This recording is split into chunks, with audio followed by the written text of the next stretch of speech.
Meus amados ouvintes, prezados amigos da internet, vocês que estão linkados no site www.cristoviveflorianópolis.com.br, meu boa noite para você. Seja bem-vindo à Igreja Evangélica Cristo Vive, a Igreja da Reforma, a Igreja que valoriza as pessoas. O nosso ministério é um ministério de conhecimento. Amém? Nós vamos estudar hoje a palavra de Deus e vamos falar a graça que restaura. Glória a Deus. Sim, a graça que restaura, ou a graça restauradora. E o texto bíblico hoje se encontra em 2 Pedro 3, versículo 18. 2 Pedro 3, versículo 18. Vamos à palavra. Antes, crescei na graça e no conhecimento de nosso Senhor e Salvador Jesus Cristo. A Ele seja a glória, tanto agora como no dia eterno. Esta é a palavra que vivifica. Esta é a palavra que nos dá força. É a palavra restauradora. É a palavra da graça de Deus. Essa palavra nos consola, ela nos conforta. É o conhecimento de nosso Senhor Jesus Cristo às ovelhas dele. Amém? Oremos ao Senhor nosso Deus. Pai amado e bendito Pai, te louvamos, Senhor, nesta noite, momento precioso em que a Igreja Cristo Vive aqui em Florianópolis está reunida juntamente com o teu povo pela internet, Pai. Levamos palavra de graça para toda a cidade de Florianópolis, que cidade, Pai, para o mundo, sim. Fala-nos em nome de Jesus Cristo, para a tua glória e para todos sempre. Em nome de Jesus, eu creio e recebo. Amém. Sabedoria que tu vais me dar, Pai. Creio nisso, Pai. Levo sim o meu pensamento cativo à tua obediência. Faça fluir o teu Espírito em minha mente, em meus lábios, sejam os teus lábios, Pai, para que eu venha fazer compreender qual é a boa, qual é a perfeita e qual é a tua vontade para o teu povo, em nome de Jesus. Amém, amém. E amém. Glória a Deus. Meus amados irmãos, minha família em Cristo Jesus, povo santo, escolhido, remido do Senhor, aquele a quem resgatou do império das trevas e transportou para o reino do Filho do seu amor, aqueles que já passaram da morte para a vida, aqueles que tornaram santos irrepreensíveis e são justificados pelo sangue do Cordeiro. São vocês os amados do Senhor e selo desse bispado. Eu louvo a Deus por tudo isso. A mensagem que você vai receber agora, meu amigo, é uma mensagem para cada um de nós, inclusive para mim.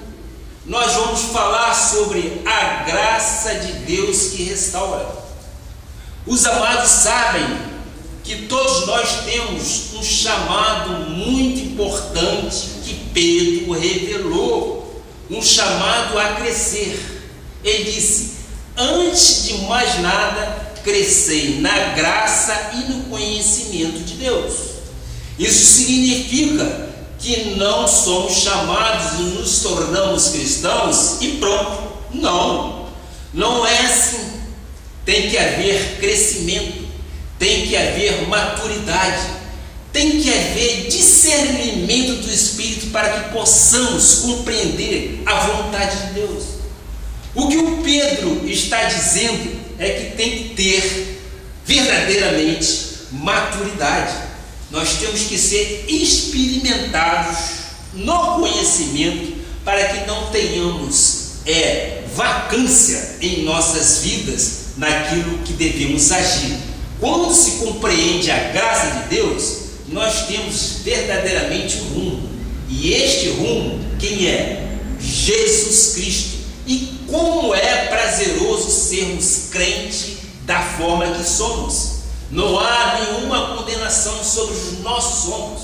O jugo não carregamos mais. Hoje nós apresentamos nossos corpos como sacrifícios vivos, isto é, amor à obra do Senhor.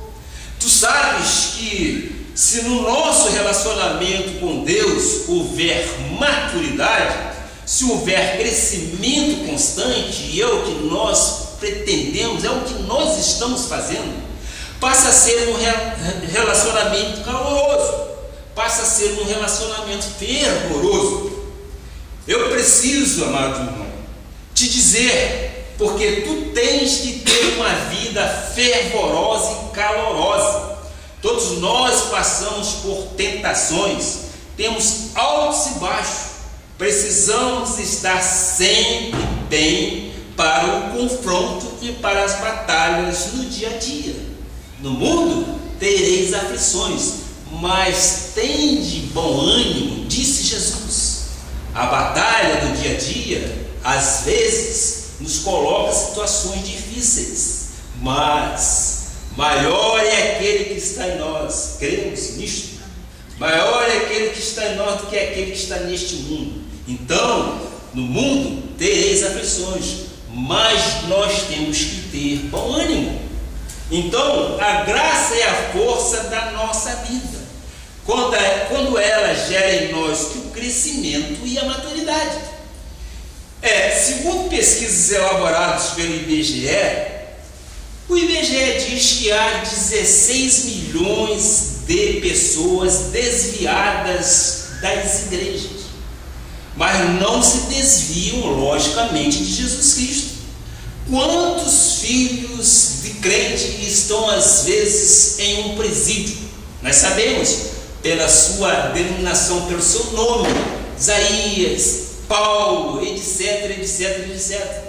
São aquelas pessoas que infelizmente foram machucadas, são aquelas pessoas que ouviram, mas não compreenderam. Por quê? Porque só a graça de Deus que nos dá eterna redenção, só a graça de Deus que nos dá eterna compreensão. Por que 16 milhões de pessoas desviadas? Quem é de Jesus é de Jesus para sempre. Os dons e a chamada são irrevogáveis, mas eles se desviam das igrejas, se desviam da doutrina. Então, o que Deus começa a dizer hoje, neste momento, à igreja, por isso, esta é uma mensagem para cada um de nós, como disse eu no início, inclusive para mim.